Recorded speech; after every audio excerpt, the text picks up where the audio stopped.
La mariposa sobre el manto del Cristo Nazareno. Metamorfosis cristiana y memoria mesoamericana en Guatemala. Un pequeño emblema. 2 memorias. Entre los motivos bordados en oro y en seda sobre las túnicas y los mantos del Cristo Nazareno venerado en las procesiones cuaresmales de Guatemala, la mariposa ocupa un lugar discreto pero recurrente, engastada entre racimos vegetales, espigas y otros símbolos de la pasión. Se trata de un ornamento que, a primera vista, podría parecer puro virtuosismo textil barroco, un motivo decorativo tomado del repertorio florido de las casullas y los paramentos sagrados de raigambre andaluza. Observado más de cerca, sin embargo, el insecto bordado revela una estratificación simbólica mucho más densa, en la que confluyen al menos 2 tradiciones distintas: la teología de la resurrección elaborada por el cristianismo tardo, antiguo y medieval, y el conjunto de creencias mesoamericanas que, mucho antes de la llegada de los españoles, ya habían hecho de la mariposa un vehículo del alma y del fuego vital. Es el encuentro, o más bien la superposición, de estos 2 sistemas simbólicos lo que explica la persistencia de la imagen en los paramentos nazarenos guatemaltecos y su capacidad de hablar, con un solo signo, a 2 horizontes de fe. La mariposa y la resurrección en la tradición cristiana. El cristianismo hereda del mundo tardo, antiguo, un repertorio de imágenes naturales capaces de aludir, por vía indirecta, a los misterios centrales de la fe, y la mariposa se presta a esta tarea mejor que casi cualquier otra criatura, porque su propia biología escenifica, sin necesidad de comentario, el paso de la muerte aparente a una vida enteramente nueva. La oruga que se encierra en la crisálida y sale de ella transfigurada ofrecía a los primeros apologistas una analogía natural con la sepultura y la resurrección de Cristo. El sepulcro, como la crisálida, no es el final sino el lugar de una transformación, y el cuerpo que sale de él no es la simple reactivación del cuerpo anterior, sino un cuerpo glorioso, capaz de vuelo, radicalmente distinto del que había entrado. Sobre esta base se apoya una segunda lectura, de carácter más propiamente antropológico y teológico, que distingue en el proceso los 2 componentes del hombre cristiano.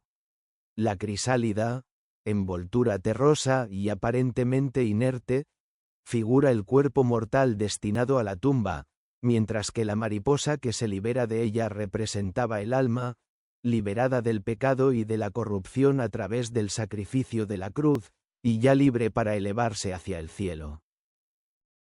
No sorprende que esta imagen aparezca ya en el arte funerario de las catacumbas romanas, donde la mariposa acompaña a veces al orante o se posa junto al monograma de Cristo, como si sellara la esperanza escatológica del difunto. Psique, el alma alada de la antigüedad mediterránea. Esta lectura cristiana de la mariposa no nace de la nada, sino que recoge una herencia griega mucho más antigua, conservada en la propia lengua. El término psique designa a la vez el alma y la mariposa, y de él deriva el nombre de la disciplina que hoy llamamos psicología, es decir, literalmente, el discurso sobre el alma mariposa. En el arte funerario griego y helenístico, el insecto aparece con frecuencia junto a la figura del difunto o se posa sobre sus labios en el instante de la muerte, como si hiciera visible el momento en que el alma abandona el cuerpo para emprender su propio viaje. El relato de amor y psique, que Apuleyo recoge en sus Metamorfosis, pone en escena precisamente esta figura, un alma humana personificada que, a través de pruebas y sufrimientos, llega finalmente a la unión con lo divino y a la inmortalidad. Un relato que los padres de la Iglesia y, más tarde, la iconografía cristiana pudieron releer con facilidad en clave cristológica, como figura anticipada del camino del alma redimida. Cuando el bordador barroco coloca una mariposa junto a la cruz sobre el manto del Nazareno, no inventa entonces un símbolo nuevo, sino que reactiva una cadena de significados que atraviesa el Mediterráneo antiguo mucho antes de atravesar el Atlántico. Papalotel y Pepen. La mariposa en el pensamiento mesoamericano. Cuando este bagaje simbólico europeo llega a Guatemala, no encuentra un terreno virgen, sino un sistema de creencias mesoamericanas en el que la mariposa ya ocupaba un papel de primer orden. En el mundo náhuatl, el insecto, llamado papalotel, estaba asociado al fuego y a la guerra. Se creía que las almas de los guerreros caídos en batalla o en el sacrificio gladiatorio, después de haber acompañado durante cierto tiempo al dios solar en su camino, se transformaban en mariposas para regresar a la tierra. La diosa Itzpapalotl, la mariposa de obsidiana, encarnaba a su vez un nudo de significados ligados a la muerte, al sacrificio y al renacimiento, mientras que el signo compuesto Nahuipapalotl, la mariposa cuatripartita, podía representar el orden cósmico mismo, orientado hacia los 4 puntos cardinales. En las lenguas mayas, donde el insecto se designa generalmente con el término pepen, la mariposa conserva un vínculo igualmente estrecho con el Sol y con el centro del universo, y sigue siendo hoy un motivo recurrente en el repertorio simbólico de la tejeduría indígena, en el que acompaña espigas de maíz, aves y antepasados como uno de los signos que transmiten, a través del hilo y de la aguja, la cosmovisión heredada de los antepasados. En este universo simbólico, la mariposa no es un ornamento neutro.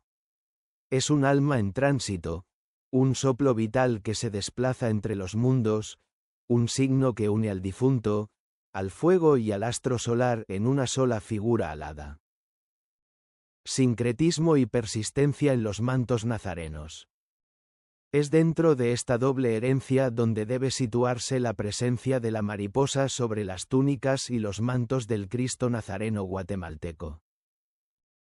La devoción a los nazarenos, arraigada en la Guatemala colonial y todavía hoy en el centro de las grandes procesiones cuaresmales del país, se desarrolló en comunidades donde el bordado litúrgico no era patrimonio exclusivo de talleres de raigambre europea, sino que pasaba a menudo por manos indígenas y mestizas, formadas sí en la técnica del bordado en oro de tradición sevillana, pero portadoras también de un repertorio simbólico propio.